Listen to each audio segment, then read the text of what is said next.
Welcome to Samim's English teaching classes. Today's topic is daily uses sentence. প্রত্যেকটা daily uses sentence ভিডিওতে কিন্তু আমরা নতুন নতুন কিছু সেন্টেন্স শিখতে পারি। আজকেও ঠিক সেরকম আছে।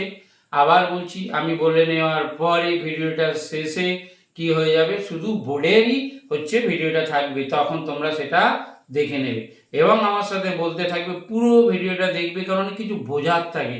সেন্টেন্স কিন্তু শুধু মুখস্থ করলে হয় না। এইভাবে কিন্তু যারা আজকে ভিডিও দেখে প্র্যাকটিস করছো তারা কিন্তু অনেকটা শিখে গেছো। তাই ভিডিওটা স্কিপ না করে পুরোপুরি দেখো এবং মুখে জোরে জোরে বলতে থাকো, তাহলে দেখবে প্র্যাকটিসটা হতে থাকবে।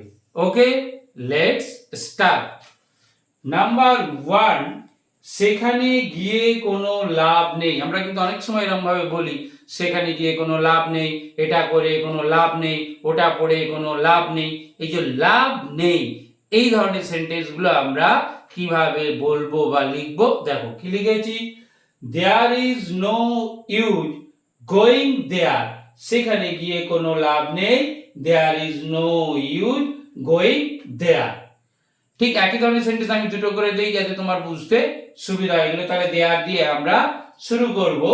আর দেখো পরেরটা, তাকে ডেকে কোনো লাভ নেই, তাকে ডেকে কোনো লাভ নেই।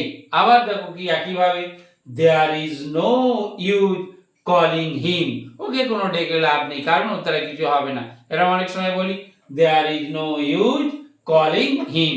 যখনই এরকম কোনো কিছু পাবে, কোনো লাভ নেই, তাহলে কি দিয়ে শুরু করবে, দেয়ার দিয়ে তুমি সেন্টেন্সটা শুরু করবে।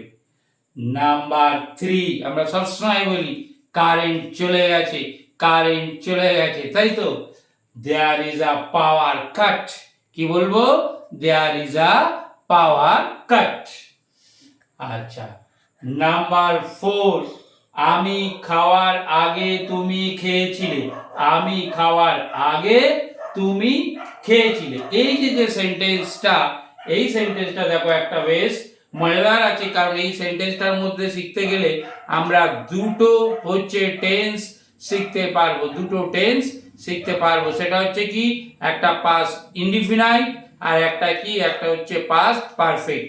কখন কোন টেন্সটা তুমি ইউজ করবে, কখন কোন টেন্সটা তুমি ইউজ করবে।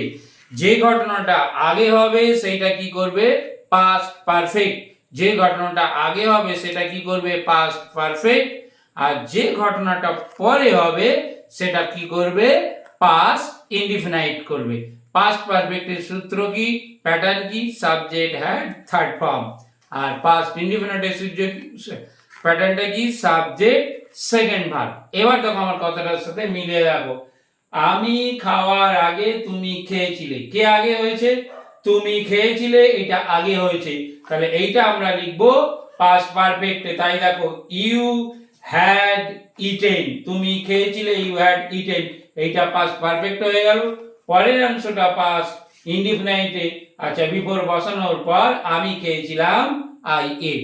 আবার একবার বলি, এইরকম ঘটনার ক্ষেত্রে যে ঘটনাটা আগে হবে সেটা পাস্ট পারফেক্টে, যেটা পরে হবে সেটা পাস্ট ইনডিফিনাইটে। পরেরটা দেখো, ডাক্তারবাবু আসার আগে রোগীটি মারা গেল। কে আগে হলো, রোগীটি মারা গেল, তাই লিখেছি দেখো এটা পাস্ট পারফেক্টে।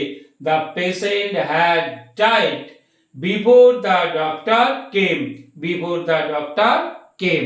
তাহলে পাস্ট পারফেক্টে একটা লিখতে হবে, একটা পাস্ট ইনডিফিনাইট লিখতে হবে। যে ঘটনাটা আগে হবে সেটা পাস্ট পারফেক্টে লিখবো, যেটা পরে হবে পাস্ট ইনডিফিনাইটে। নাম্বার 6, আমি যত তাড়াতাড়ি সম্ভব যাব। যাব, ব আছে যেখানে, ফিউচার আছে সেখানে, ফিউচার আছে যেখানে, উইল আছে সেখানে। এইভাবে মনে রাখবে এবং বাড়ির সবাইকে, ফ্রেন্ডদের, বন্ধুদেরকে শিখিয়ে দাও। আর এটা শেখানোর জন্য ভিডিওটা শেয়ার করে দাও। আবার বলছি, ব আছে যেখানে, ফিউচার আছে সেখানে, ফিউচার আছে যেখানে, উইল আছে সেখানে। এবার দেখো, আমি যত তাড়াতাড়ি সম্ভব যাব। I will go as soon as possible. I will go as soon as possible. সম্ভব ইংলিশ কি, পসিবল। আমি যত তাড়াতাড়ি সম্ভব আসবো। I will come as soon as possible. তাহলে আমরা এইভাবে এইগুলো ব্যবহার করব, যত তাড়াতাড়ি সম্ভব হলে as soon as পসিবলটা আমরা ইউজ করব। ওকে, নাম্বার 8, এই মুহূর্তে আমি খাচ্ছি। এই মুহূর্তে আমি খাচ্ছি, খাওয়াটা চলছে, আইএনজি দিয়ে সেন্টেন্সটা লিখতে হবে। at this moment I am eating, present continuous. at this moment I am eating, আর যে ঘটনাটা এখন চলছে সেটা প্রেজেন্ট কন্টিনিউয়াস। আমি এর আরেক নাম দিয়েছি উচ্চে টেন্স। কেন হচ্ছে সব ছয় ছয় ভাব থাকে, খাচ্ছে, যাচ্ছে, ঘুমাচ্ছে, উচ্চের সাথে মিল থাকে।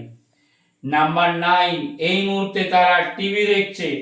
at this moment they are watching TV, at this moment they are watching TV, তারা টিভি দেখছে, দের সাথে আর বসে অনেকজন। নাম্বার 10, তুমি কখন লন্ডনে গেছো, এই সেন্টেন্সটা কিন্তু খুব ভালো। তুমি কখনো লন্ডনে গেছো, কখনো লন্ডনে গেছো। Have you ever been to London, have you ever been to London, এটা কিন্তু খুব দারুণ একটা সেন্টেন্স। তুমি কি কখনো লন্ডনে গেছো? আনসারে বলছি, আমি কখনো লন্ডনে যাইনি। I have never been to London, I have never, ওয়ার্ডটা খেয়াল করো, I have never been to London, আমি কখনো লন্ডনে যাইনি। কারণটা কি? 12, কারণটা কি? What's the reason, what's the reason, কারণ হচ্ছে রিজন। আমরা অনেক সময় বলি না এটা হলো, কারণটা কি? তাহলে এই যে 12টা সেন্টেন্স দিলাম, এইটা হচ্ছে কি করবে তোমরা, হচ্ছে একদম মুখস্থ করে বারবার স্পিকিং করবে। আর এই যে আমার বলাটা শেষ হয়ে যাচ্ছে, তারপরে কিন্তু ভিডিওটা শুধু আমি বোর্ডটা দিচ্ছি, সেখান থেকে লিখে নাও। যদি ভালো লাগে শেয়ার করে দাও। That's it, thank you for